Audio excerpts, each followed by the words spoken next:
बसंत पंचमी, देवी भगवती माँ सरस्वती का जन्मदिवस, प्रागट्य दिवस। विद्या की देवी सरस्वती, ज्ञान की देवी सरस्वती, बुद्धि प्रदान करने वाली देवी, सम्यक समझ देने वाली सरस्वती है। अपना जीवन ज्ञान के बिना अधूरा है। ज्ञान नहीं तो जीवन नहीं। उसमें भी 21वीं सदी तो विज्ञान की ही है और बुद्धि हर क्षेत्र में उपयोगी है। हम लोग लक्ष्मी देवी जी की साधना और आराधना करने में विशेष ध्यान देते हैं, क्योंकि सबके जीवन में बार बार लक्ष्मी जी की ज़रूरत महसूस होती है, लक्ष्मी की ज़रूरत महसूस होती है। किंतु लक्ष्मी जी जिनके माध्यम से अपने घर में आते हैं, वह बुद्धि और ज्ञान की देवी सरस्वती की साधना, पूजा, अर्चना करने में हम बहुत आलस करते हैं, या फिर उनकी साधना आराधना कैसे करनी चाहिए उसका ज्ञान हमारे पास नहीं है।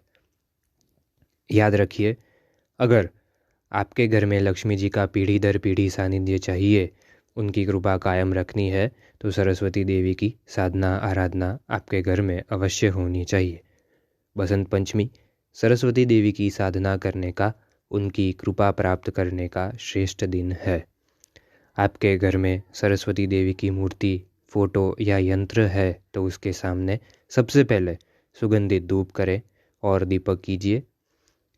उसके बाद उनकी स्तुति से प्रार्थना कीजिए, जैसे कि हे शारदे माँ, हूँ करुण विनंती माँ आपने, कुंदिंदु गोखीर आमूलालोल धूली, जैसे स्तुति से प्रार्थना की जा सकती है। उसके बाद उनको 16 श्रृंगार चढ़ाने हैं, जिसमें बिंदी, सिंदूर, मंगलसूत्र, बाजूबंद, बाली, झांझर, नथनी, मेहंदी, चूड़ियाँ, वेली, कंदोरा, काजल, पैर उंगली की वेढ़, माथे का टीका, हाथ की अंगूठी, लाल या सफ़ेद कपड़ा शामिल कर सकते हैं। आप जो श्रृंगार चढ़ाने वाले हैं वह अच्छी क्वालिटी व गुणवत्ता वाला ही होना चाहिए। अगर आपकी शक्ति नहीं है तो 16 के बाद कम श्रृंगार चढ़ाएं, परंतु चीज़ अच्छी ही लें। माता जी को चुनरी चढ़ाए और नीचे वाला मंत्र 108 बार बोलकर सफ़ेद फूल, जिसमें चमेली, जाई, मोगरा या सफ़ेद कमल लिए जा सकते हैं, और अगर फूलों की व्यवस्था नहीं है तो वासक सेब से 108 बार मंत्र बोलकर 108 बार पूजन करना है। मंत्र है ओम एम नमः। ऊपर दिए गए तरीके से पूजा करने के बाद सरस्वती देवी को फल, जिसमें बिजोरू, शेरडी, केला का उपयोग किया जा सकता है, और नैवेद्य में पेड़ा, साकर अर्पण करना है, जो बाद में गरीबों को दिए जा सकते हैं। सरस्वती देवी का जन्मदिन है तो हमें कुछ न कुछ उनको भेंट देनी चाहिए। तो आइए देखते हैं कि कैसे और किस तरीके से उनको भेंट दे सकते हैं। खीर का एकासना करना। आपकी आसपास में कोई देरासर या तीर्थ हो जिसमें सरस्वती देवी की प्राचीन प्रतिमा हो, वहाँ जाकर उनकी पूजा करनी है, मंत्र जाप करना है। पाठशाला में पढ़ते हुए बच्चों की अनुमोदना करनी है, उनको प्रभावना करनी है। ज्ञानी साधु साध्वी भगवंत, उनके गुरु की सेवा करनी है, बहुमान करना है। स्कूल में पढ़ते हुए बच्चों को मदद करनी है। पाठशाला में जो शिक्षक पढ़ाते हैं उनका कुछ न कुछ तरीके से बहुमान करना है। कोई स्तुति, स्तवन, गाथा कंठस्थ करे। अगर आपका पढ़ने का काम है, अच्छा ज्ञान चाहिए, संशोधन क्षेत्र में है, तो नीचे दिए गए मंत्र का जाप करना है। मंत्र है ओम ह्रीम शारदायै नमः।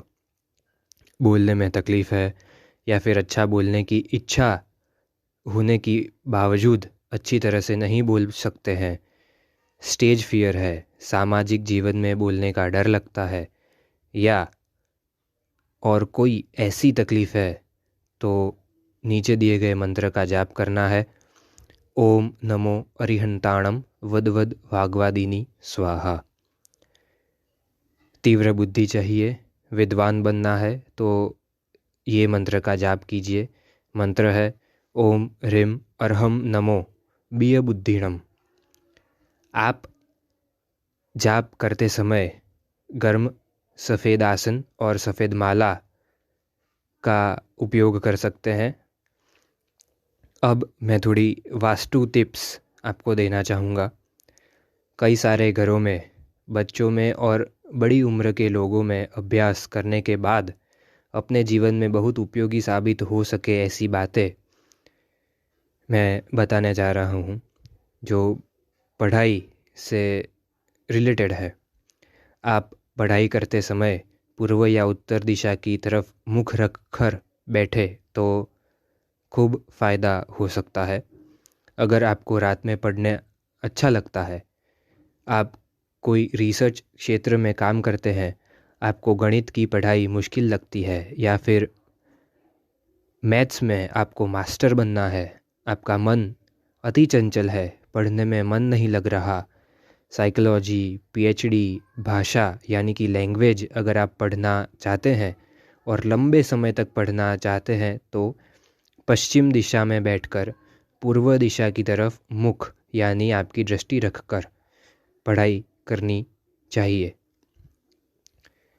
दिन में आपको पढ़ना अच्छा लगता है, किंतु पढ़ते पढ़ते आपको नींद आती हो, ध्यान नहीं लग सकता हो, साइंस, मेडिकल, इंजीनियरिंग का अभ्यास कर रहे हैं, बहुत कम समय में ज़्यादा तैयारी करनी है, तो दक्षिण दिशा में बैठकर उत्तर दिशा की तरफ मुख रखे आपकी दृष्टि रखकर बैठना चाहिए। धन्यवाद।